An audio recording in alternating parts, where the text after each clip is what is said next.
اعوذ باللہ من الشیطان الرجیم، بسم اللہ الرحمن الرحیم۔ السلام علیکم ناظرین و سامعین، میری دعا ہے کہ اللہ کریم ہم سب کو ایمان، سکون، عزت اور صحت والی لمبی زندگی عطا فرمائے اور دنیا اور آخرت کی تمام خیر بھلائیاں عطا فرمائے، آمین۔ حضرت واصف علی واصف کی کتاب حرف حرف حقیقت میں آج جو موضوع ہم نے منتخب کیا ہے اس کا نام ہے محنت۔ ارشاد باری تعالیٰ ہے کہ اے انسان، تو محنت کے لیے پیدا کیا گیا ہے، پس اپنے رب کے راستے کی طرف محنت کر۔ یہ بات طے شدہ ہے کہ انسان جس کے پاس اشرف ہونے کا لقب ہے، اسے محنتی بنایا گیا ہے۔ وہ کچھ نہ کچھ کرے گا اور کچھ نہ ہوا تو غلطی کرے گا، کام کے لیے محنت کرے گا اور کبھی کبھی تو بیکار رہ کر بھی محنت کرے گا۔ بیکاری پر بیماری سے زیادہ خرچ کرنا پڑتا ہے، بلکہ یوں کہا جا سکتا ہے کہ بیکار آدمی سب سے زیادہ محنت کرتا ہے۔ کام کو ذریعہ معاش بنانے کا طریقہ تقریباً ہر ایک کو معلوم ہے، لیکن بیکار رہ کر زندہ رہنے کا طریقہ بہت کم لوگوں کو معلوم ہے۔ ان میں کچھ لوگ مانگ کر گزارا کرتے ہیں، لیکن یہ کام بھی آسان نہیں ہے۔ بہرحال انسان محنت کے لیے ہے۔ انسان نے پہاڑوں پر بستیاں بنائیں، صحراؤں میں اس نے اپنے مسکن تلاش کیے، اس نے سمندر کے اندر راستے بنائے۔ انسان کی محنتیں ہر طرف آشکار ہیں۔ سائنس ہو یا آرٹ کی دنیائیں، سب انسان کی محنت کی رہین منت ہیں۔ انسان کے اندر یوں لگتا ہے کہ جیسے پارا ہے، اسے قرار نہیں۔ وہ سوچتا ہے، محنت کرتا ہے، فاصلے طے کرتا ہے، وقت کے فاصلے ہوں یا زمین و آسمان کے فاصلے، اس نے اپنی محنتوں سے یہ فاصلے طے کیے ہیں۔ انسان کی پیدائش سے پہلے ابلیس نے اپنے تکبر کی وجہ سے اپنی صدیوں کی محنت کو خود ہی رائیگاں کر لیا۔ اس کو افسوس تک نہ ہوا، اسے معافی کا راستہ نہ سوچا اور وہ راندہ درگاہ ہوا۔ انسان کو اللہ نے معافی کا راستہ بتایا ہوا ہے۔ انسان اپنی رائیگاں ہونے والی محنتوں پر افسوس کرے تو اس کو محنت کے لیے نئے راستوں سے تعارف ہو سکتا ہے۔ اپنی محنت کی قدر و حفاظت نہ کی جائے تو سب محنت رائیگاں ہے۔ ارشاد ہے کہ افسوس ہے اس بڑھیا پر جس نے تمام عمر سوت کاتا اور آخر میں اسے الجھا دیا۔ وہ لوگ جنہوں نے باطل کے راستوں پر محنت کی، ان کی محنت ان کے لیے ندامت کے علاوہ کیا لائی۔ کرنا تو انسان کی سرشت میں ہے۔ دیکھنے والی بات یہ ہے کہ وہ کس کام کے لیے محنت کرتا ہے۔ ویسے تو ایک جواری جوا خانے میں محنت کرتا ہے، وہ اپنے ہارے ہوئے مال کی برآمدگی کے لیے محنت کرتا ہے اور اپنا پیسہ، وقت اور عاقبت برباد کر بیٹھتا ہے۔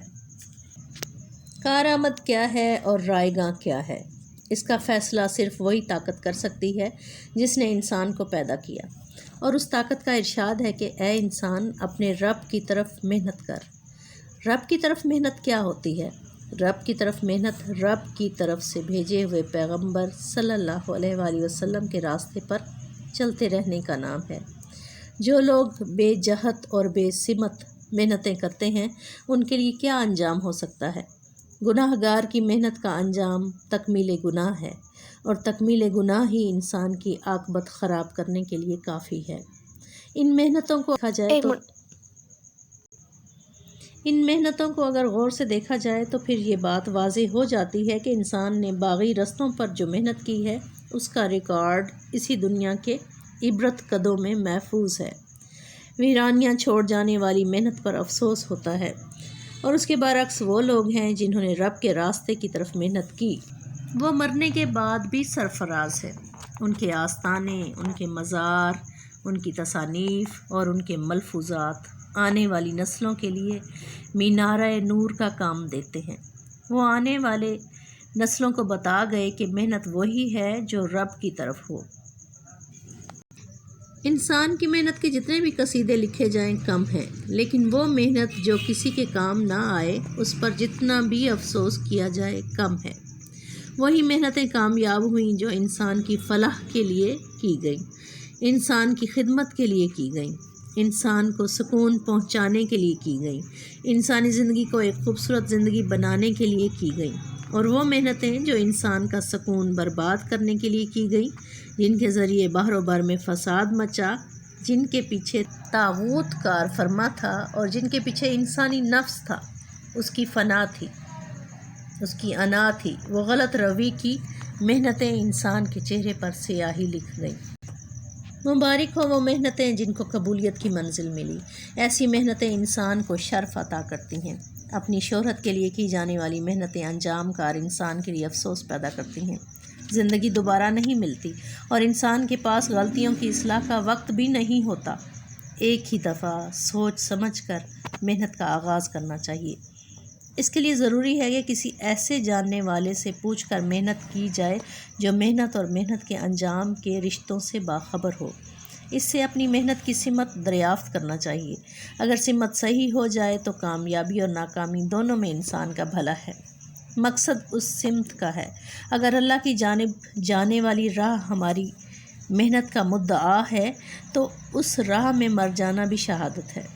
اس راہ میں ہر مقام ایک منزل اور ہر منزل ایک مقام ہے۔ بے حد کی راہ اتنی ہی بے حد ہے۔ دیکھنے والے بات یہ ہے کہ جو لوگ دنیا میں نمایاں ہوئے، جنہوں نے نیکی کے راستے پر چراغ جلائے، جنہوں نے آنے والے زمانوں کے لیے نشانیاں چھوڑیں، وہ لوگ کتنے محنتی تھے۔ جب دنیا سو رہی ہوتی تھی یہ لوگ جاگتے تھے، اپنی راتوں کو آہ سحر گاہی سے منور کرتے اور اللہ کے فضل کے سہارے مانگتے اور دعائیں کرتے کہ اے اللہ ہمیں رائے گاں ہونے والی محنتوں سے بچا، اور اللہ ان کو عطا فرماتا اپنے راستوں کا شعور اور ان پر نازل فرماتا اپنے کرم کی بارش، اور ان کو عنایت فرماتا ان کے رہنما جو ان کا ہاتھ پکڑ کر منزل تک پہنچاتے۔ یہ ہمیشہ ہوتا رہا ہے اور ہمیشہ ہوتا رہے گا۔ عطار، رومی، رازی، غزالی، جامی، خسرو اور اقبال رحمۃ اللہ علیہم سب آہ سحر گاہی کے کرشمے ہیں، اور آہ سحر گاہی محنتوں کی انتہا ہے۔ گناہ کی تلاش میں محنت کی بجائے گناہ سے بچنے کے لیے محنت کی جائے تو اس کا انجام کچھ اور ہی ہے۔ یہی فضل ہے کہ ہمیں منظور ہونے والی اور مقبول ہونے والی محنت کا شعور عطا فرمایا جائے، ورنہ محنت کرنا سرشت تو ہے ہی، بے شعور محنت کس کام کی۔ جہنم میں جانے والے کم محنت نہیں کرتے، بس فرق یہ ہے کہ انہیں ان کی محنتوں نے برباد کر دیا، اور اس کے برعکس سرشاری جنت حاصل کرنے والے لوگ ایک ضابطے کے اندر رہ کر محنت کرتے رہے اور ان پر انعامات کی بارش ہوئی۔ اللہ کے ذکر کے لیے محنت کرنے والے مذکور ذات حق ہو گئے، خدا کے راستوں کی طرف بلانے والے خود خدا کا راستہ ہو گئے۔ درویش لوگوں نے اللہ کی طرف محنت کی، ان کی راستوں پر چراغ جلائے، اس کے راستوں پر چلنے والی سنگتیں تیار کیں، اس کے راستوں کو آسان بنایا۔ وہ لوگ رہتی دنیا تک نیک نامی کی آغوش میں رہیں گے۔ زمانے بدل جائیں، صدیاں بیت جائیں، درویش کا آستانہ، اس کی رونقیں اور برکتیں ختم نہ ہوں گی۔ یہ اللہ کریم کا احسان ہے کہ اپنی راہ پر محنت کرنے والوں کو اپنی راہ کی آسانیاں اور اپنی راہ کے جلوے عطا فرماتا ہے۔ وہ ان لوگوں کو آمادہ سفر کرتا ہے اور ان لوگوں کے سفر میں اپنی عنایات کو شریک سفر رکھتا ہے۔ وہ ان کو اپنے قرب کی منزل عطا فرماتا ہے۔ یہ محنت سرفراز کرتی ہے۔ کیا یہ مناسب نہیں کہ انسان اپنی محنت کے مقاصد سے باخبر ہو اور اس میں اصلاح کرے اور اپنی محنت کا قبلہ درست کرے؟ اس دنیا میں سب سے زیادہ مقبول محنت اس ہستی کی ہے جو سب سے زیادہ مقبول ہے، جن کی شان میں اپنے تو اپنے بیگانے بھی نعت کہتے رہے۔ ہر وہ محنت جو آپ صلی اللہ علیہ وآلہ وسلم کے دامن سے وابستہ کرے مبارک ہے، اور ہر وہ محنت جو آپ کے قرب سے محروم کرے بولہ بھی ہے۔ نیکی کا راستہ محنت کا راستہ ہے، نیکی کو روکنے کا راستہ بھی محنت کا راستہ ہے، لیکن انجام کا فرق جنت اور دوزخ کا ہے۔ محنت کے نتیجے میں اتنا بڑا فرق قابل توجہ نہیں۔ انسان اپنی آنکھوں پر پٹی باندھ کے مشین کی طرح محنت کرتا جائے تو اس کا نتیجہ وہی ہوگا جو ایک مشین کا ہوتا ہے۔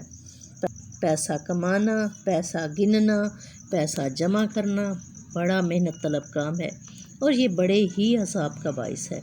محنت وہ جو مالک کی مرضی کے مطابق ہو، کوشش وہ جو زندگی دینے والے کی منشا کے مطابق ہو۔ خدا کرے ہم لوگ اپنی محنتوں کا چہرہ بھی دیکھیں اور محنتوں کے انجام کا چہرہ بھی دیکھ لیں۔ اس مختصر زندگی میں یہ چھوٹا سا کام کرنا بہت ضروری ہے۔ محنت اگر آسمانوں کو مسخر کر لے تو بھی اتنی بڑی بات نہیں۔ بڑی بات تو یہ ہے کہ محنت کے ذریعے انسان کا دل کی دنیا کا راستہ دریافت کرے، اور یہ کام اللہ کے فضل سے ہوگا، کیونکہ دل ہی اللہ کا راز ہے۔ اللہ کا راستہ مومن کے دل کے دروازے سے شروع ہوتا ہے۔ آپ کی سماعت کا بہت شکریہ۔